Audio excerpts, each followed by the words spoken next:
ಕೇಳ್ಬಾರ್ದೇನ ಕೇಳುದ್ನ ಅಂದ್ರೆ ಬಾಯ್ ಚಿನಾಲಿ ನಾನೇನ ಕೇಳ್ಬಾರ್ದನ ಕೇಳುದ್ನ ಅಂದ್ರೆ ನೀನ್ ಮೋಸ ಮಾಡುವಾಗಿದ್ದ ಜೀವನ ಮಾಡೋದ್ ಹೆಂಗೆ, ಮಕ್ಳು ಸಾಕೋದ್ ಹೆಂಗೆ? ಈಗ ನೋಡು, ಇಬ್ರು ಲವ್ ಮಾಡ್ತಾರಂತೆ. ಈಗ ಅವ್ನು ಮದ್ವೆ ಮಾಡಿದ್ರೆ ಇವನಿಗೆ ಬೇಜಾರು, ಇವನ್ ಜೊತೆ ಮದ್ವೆ ಆದ್ರೆ ಅವನಿಗೆ ಬೇಜಾರು. ಅದಕ್ಕೆ ನೋಡು, ನೀನ್ ಯಾವ್ದಾರ ಒಂದ್ ದೇವಸ್ಥಾನ ಕರ್ಕೊಂಡೋಗಿ ಅವ್ರ ಇಬ್ರು ಕೈಲೂ ತಾಳಿ ಕಟ್ಟಿಸ್ಬಿಡು, ನಂಗೊಂದ್ ಜೀವನ ಕೊಡು, ನಾನು ಇಬ್ರು ಜೊತೆನ ಆರಾಮಾಗಿ ಇರ್ತೀನಿ, ನೀನ್ ಆರಾಮಾಗಿ ನೀನ್ ಎಲ್ಲನ್ನ ಇರು. ನಿನ್ ಮಕ ಹೆಂಗೈತೆ ಅನ್ನೋದ್ ನೋಡಿಲ್ಲ ನೀನ್ ಕೆಲವೇ ದಿನದಲ್ಲಿ ನೀನ್ ನುಣ್ಣಗೆ ಹಾಳಾಗಿ ಹೋಗ್ತೀಯ. ನಮ್ಮ ಶ್ರೀರಾಮಚಂದ್ರಗಿನ್ನ ಒಂದ್ ಕೈ ಮೇಲ್ ನಾನು. ಅದೆಲ್ಲ ಪ್ರಪಂಚಕ್ಕೆ, ಇಡೀ ಪ್ರಪಂಚಕ್ಕೆ ಗೊತ್ತೈತ್ ನೀನ್ ಎಂತವನು ಅಂತ. ಅದೆಲ್ಲ ಬಿಡು. ನನ್ ಬಾಳ್ ಹಾಳು ಮಾಡ್ದಂಗೆ ರತ್ನಮ್ಮನ್ ಬಾಳ್ ಹಾಳು ಮಾಡ್ದೆ.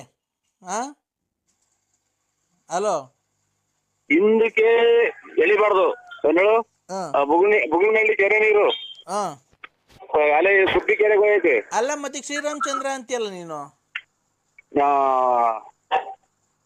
ಹಿಂದಕ್ಕೆ ಎಳಿಬಾರ್ದು. ಅಲ್ಲಪ್ಪ, ನೀನ್ ಶ್ರೀರಾಮಚಂದ್ರ ಅಂದಲ್ಲಪ್ಪ. ಅದಕ್ಕೆ ನೋಡು, ಈಗ ನನ್ಗೆ ಅವೆಲ್ಲ ಬೇಡ ರೀ.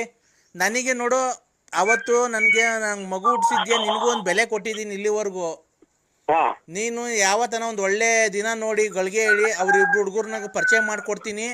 ಗಂಡನಂಗೆ ನೀನೇ ಮುಂದೆ ನಿಂತ್ಕೊಂಡು ನನಗೆ ಮದುವೆ ಮಾಡಿಸ್ಬೇಕು ಅವ್ರ ಇಬ್ರು ಕೈಲು. ನೀನೇ ಗಂಡ ಆಗಿ ನೀನೇ ಆಯ್ತು. ನಾಳೆ ಎಲ್ಲ ಸ್ನಾನ ಮಾಡ್ಕೊಂಡ್ಬಿಟ್ಟು ಅವರು ಕರ್ಕೊಂಡು ನಂದಿ ಬೆಟ್ಟಕ್ಕೆ ಬರ್ರಿ.